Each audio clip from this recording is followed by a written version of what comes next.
ಕಾಣಿಸುತ್ತಿರುವ ಕೆಂಪನೆ ಬಟನ್ ಅನ್ನು ಕ್ಲಿಕ್ ಮಾಡಿ ಈ ಚಾನೆಲ್ ಅನ್ನು ಸಬ್ಸ್ಕ್ರೈಬ್ ಮಾಡಿ ಮತ್ತು ಈ ಚಾನೆಲ್ನಲ್ಲಿ ಅಪ್ಲೋಡ್ ಮಾಡುವ ಹೊಸ ವಿಡಿಯೋಗಳ ನೋಟಿಫಿಕೇಶನ್ ಅನ್ನು ಎಲ್ಲರಿಗಿಂತ ಮುಂಚೆ ಪಡೆಯಲು ಪಕ್ಕದಲ್ಲಿರುವ ಬೆಲ್ ಬಟನ್ ಅನ್ನು ಕ್ಲಿಕ್ ಮಾಡಿ. ಕೂದಲು ಉದುರುವ ಸಮಸ್ಯೆ ಮಹಿಳೆಯರಿಗೂ ಹಾಗೂ ಪುರುಷರಿಗೂ ಕಾಡುವ ಬಹುದೊಡ್ಡ ಸಮಸ್ಯೆ. ಇದಕ್ಕೆ ಹಲವಾರು ರೀತಿಯ ಕಾರಣಗಳು ಇವೆ. ಮುಖ್ಯವಾಗಿ ಒತ್ತಡದ ಜೀವನ ಶೈಲಿ ಮತ್ತು ಕಲುಷಿತ ವಾತಾವರಣ. ಮಹಿಳೆಯರಲ್ಲಿ ಮುಖ್ಯವಾಗಿ ಹಾರ್ಮೋನು ಬದಲಾವಣೆಯಿಂದಾಗಿ ಕೂದಲು ಉದುರುವಿಕೆ ಕಂಡುಬಂದರೆ, ಇನ್ನು ಕೆಲವರು ಆನುವಂಶಿಕವಾಗಿ ಈ ಸಮಸ್ಯೆಯಿಂದ ಬಳಲುತ್ತಿರುತ್ತಾರೆ. ಅದರಲ್ಲೂ ಗರ್ಭಧಾರಣೆಯ ವೇಳೆ ಕೂದಲು ಉದುರುವ ಸಮಸ್ಯೆ ಅತಿಯಾಗಿ ಇದ್ದು, ಹೆರಿಗೆಯ ನಂತರ ಇದು ಕಡಿಮೆಯಾಗುತ್ತದೆ.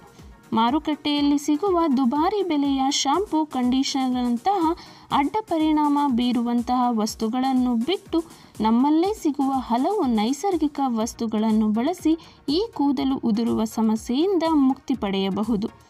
ಮನೆಮದ್ದುಗಳು ಯಾವುದೇ ಕಾರಣಕ್ಕೂ ಅಡ್ಡ ಪರಿಣಾಮಗಳನ್ನು ಬೀರುವುದಿಲ್ಲ. ಬದಲಿಗೆ ನಮ್ಮಲ್ಲೇ ತಾಳ್ಮೆ ಇರುವುದು ಮುಖ್ಯ. ಏಕೆಂದರೆ ಮನೆಮದ್ದುಗಳು ಒಂದೇ ದಿನದಲ್ಲೇ ಫಲಿತಾಂಶವನ್ನು ನೀಡುವುದಿಲ್ಲ. ಆದರೆ ಇವುಗಳ ಫಲಿತಾಂಶ 100ಕ್ಕೆ 100ರಷ್ಟು ಉತ್ತಮವಾಗಿರುತ್ತವೆ.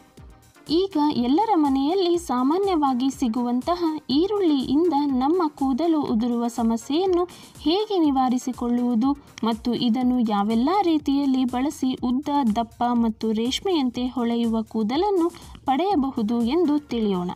ಈರುಳ್ಳಿಯಲ್ಲಿ ಕೆಲವೊಂದು ಪ್ರಮುಖ ಪೋಷಕಾಂಶಗಳು ಮತ್ತು ಖನಿಜಾಂಶಗಳು ಇದ್ದು, ಇವುಗಳು ಕೂದಲಿನ ಬೆಳವಣಿಗೆಗೆ ಮತ್ತು ಕೂದಲನ್ನು ದಪ್ಪವಾಗಿಸಲು ಸಹಾಯ ಮಾಡುತ್ತವೆ. ಈರುಳ್ಳಿ ರಸದ ಜೊತೆಗೆ ಇತರ ನೈಸರ್ಗಿಕ ವಸ್ತುಗಳನ್ನು ಬಳಸಿ ಕೂದಲು ಉದುರುವ ಸಮಸ್ಯೆಯನ್ನು ತಡೆಯಬಹುದು. ಇನ್ನು ಈ ಈರುಳ್ಳಿಯನ್ನು ಬಳಸುವ ಕೆಲವು ವಿಧಾನಗಳು: ಮೊದಲನೆಯದಾಗಿ, ಈರುಳ್ಳಿಯನ್ನು ಸಣ್ಣದಾಗಿ ಕತ್ತರಿಸಿಕೊಂಡು ರುಬ್ಬಿ ಸೋಸುವ ಜರಡಿಯಲ್ಲಿ ಹಾಕಿ ರಸವನ್ನು ತೆಗೆದಿಟ್ಟುಕೊಂಡು, ಆ ರಸವನ್ನು ಒಂದು ಕಾಟನ್ ಉಂಡೆಯ ಸಹಾಯದಿಂದ ನಿಮ್ಮ ಕೂದಲ ಬುಡಕ್ಕೆ ಹಚ್ಚಿ 30 ನಿಮಿಷಗಳ ಕಾಲ ಬಿಟ್ಟು ಕೂದಲನ್ನು ಉಗುರು ಬೆಚ್ಚಗಿನ ನೀರಿನಲ್ಲಿ ತೊಳೆಯಿರಿ. ಈ ವಿಧಾನವನ್ನು ವಾರದಲ್ಲಿ 3ರಿಂದ 4 ಬಾರಿ ಮಾಡಲೇಬೇಕು. ನಂತರ ಮೊಟ್ಟೆಯ ಬಿಳಿ ಭಾಗವನ್ನು ಒಂದು ಬೌಲ್ನಲ್ಲಿ ತೆಗೆದುಕೊಂಡು ಅದರೊಂದಿಗೆ 2 ಚಮಚ ಈರುಳ್ಳಿ ರಸವನ್ನು ಚೆನ್ನಾಗಿ ಮಿಕ್ಸ್ ಮಾಡಿ ತಲೆಯ ಕೂದಲಿನ ಬುಡಕ್ಕೆ ಹಚ್ಚಿ 30 ನಿಮಿಷಗಳ ನಂತರ ಕೂದಲನ್ನು ತೊಳೆದುಕೊಳ್ಳಬೇಕು. ಇನ್ನು ಮೂರನೆಯದು, ಅರ್ಧ ಕಪ್ ತೆಂಗಿನ ಎಣ್ಣೆಯೊಂದಿಗೆ ಅರ್ಧ ಕಪ್ ಈರುಳ್ಳಿ ರಸವನ್ನು ಬೆರೆಸಿದ ಮಿಶ್ರಣವನ್ನು ಕೂದಲಿನ ಬುಡಕ್ಕೆ ಹಚ್ಚಿ 10 ನಿಮಿಷಗಳ ಕಾಲ ಮೃದುವಾಗಿ ಮಸಾಜ್ ಮಾಡಿ 30 ನಿಮಿಷ ಕೂದಲು ಒಣಗಲು ಬಿಟ್ಟು ಉಗುರು ಬೆಚ್ಚಗಿನ ನೀರಿನಲ್ಲಿ ತೊಳೆದುಕೊಳ್ಳಿ. ಕೂದಲು ಬೆಳೆಯುವುದು 1-2 ದಿನಗಳಲ್ಲಿ ಸಾಧ್ಯವಿಲ್ಲ. ಇದನ್ನು ನಾವೆಲ್ಲರೂ ನಂಬಲೇಬೇಕು.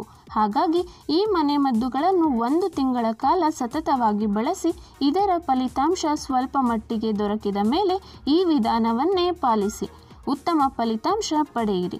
ಇದರ ಜೊತೆಗೆ ಪೌಷ್ಟಿಕ ಆಹಾರವನ್ನು ಸೇವಿಸಿ. ಏಕೆಂದರೆ ಪೌಷ್ಟಿಕ ಆಹಾರದ ಸೇವನೆಯಿಂದಲೂ ಕೂಡ ಕೂದಲು ಉದ್ದ, ದಪ್ಪ ಮತ್ತು ಆರೋಗ್ಯವಾಗಿ ಬೆಳೆಯುತ್ತವೆ. ಈ ಮಾಹಿತಿ ಇಷ್ಟವಾದಲ್ಲಿ ಈ ವಿಡಿಯೋವನ್ನು ಲೈಕ್ ಮಾಡಿ, ಶೇರ್ ಮಾಡಿ ಮತ್ತು ಕಮೆಂಟ್ ಮಾಡಿ.